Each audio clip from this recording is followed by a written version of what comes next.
Welcome to the Deep Dive. Today, we are undertaking a very specific mission, a deep and focused analysis of the artificial intelligence news, research, financial moves, and policy updates that were all published on one single very intense day, October 20, 2025.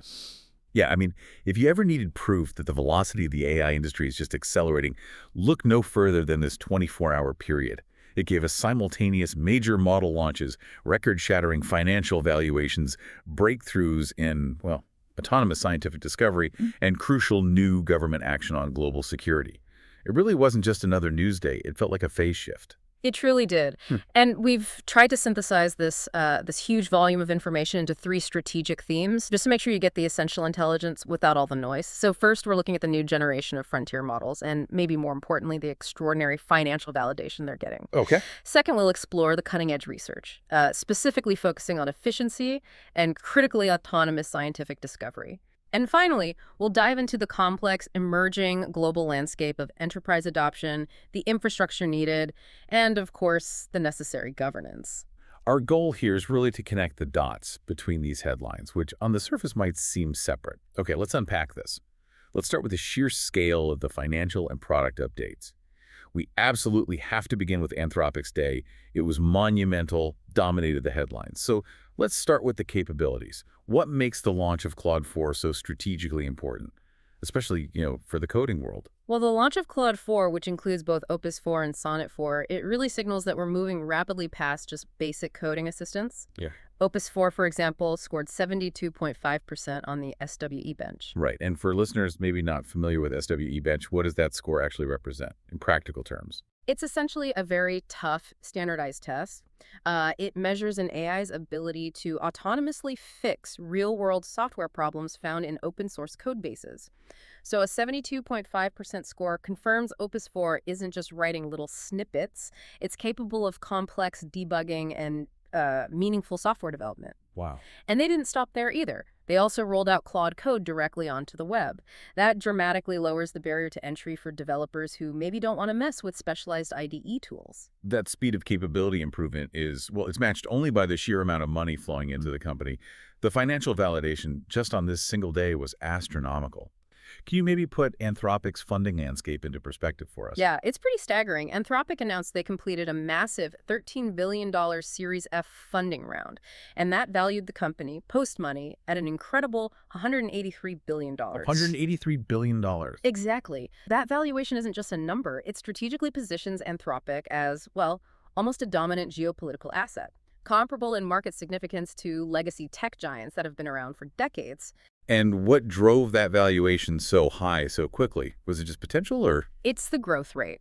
Their reported run rate revenue, it surged from about $1 billion at the start of 2025 to over $5 billion by August.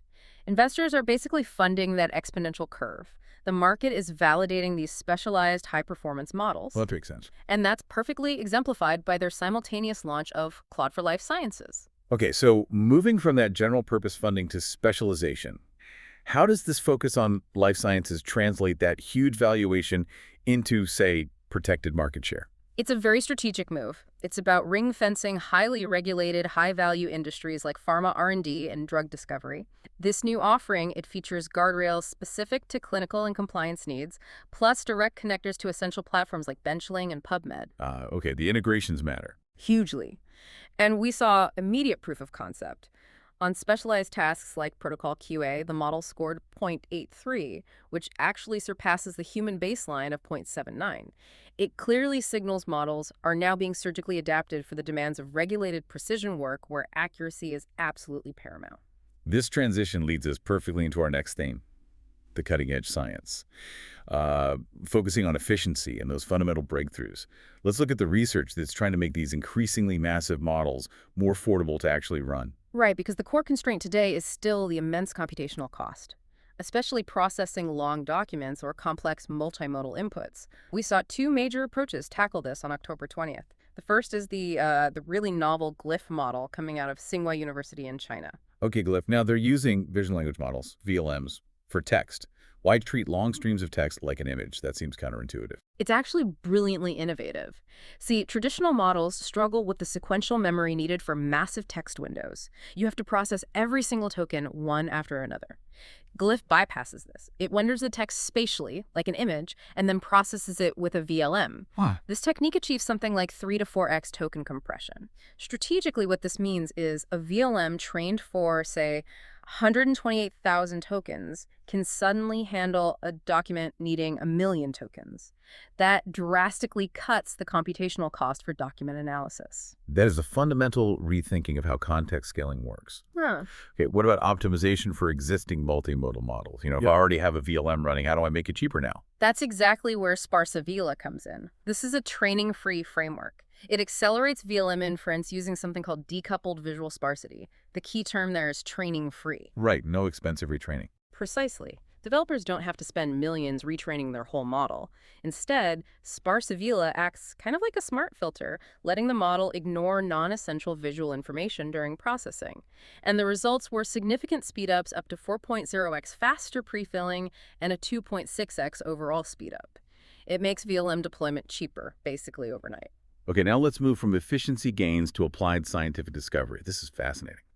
Tell us about the collaboration between Google DeepMind and Yale University on cancer research.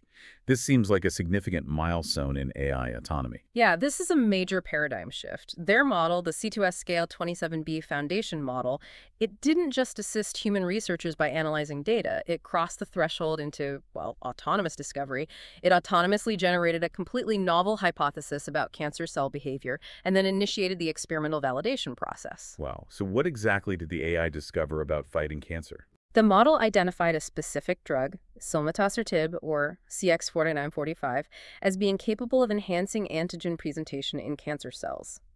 Now, this is crucial because it suggests the drug could convert these so-called cold tumors, the ones essentially invisible to the immune system, into hot immune-responsive ones. Thinking targets. Exactly. And laboratory studies confirmed a 50% increase in this antigen presentation.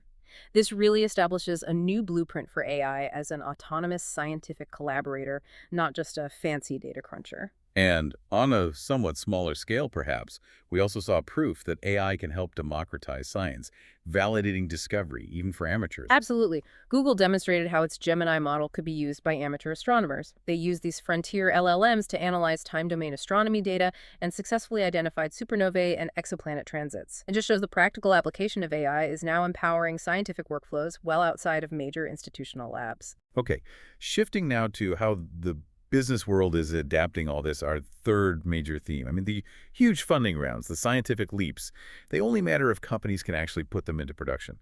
What did the major enterprise launches look like on this day? We saw two kind of contrasting but equally critical types of enterprise adoption. First, Adobe launched AI Foundry.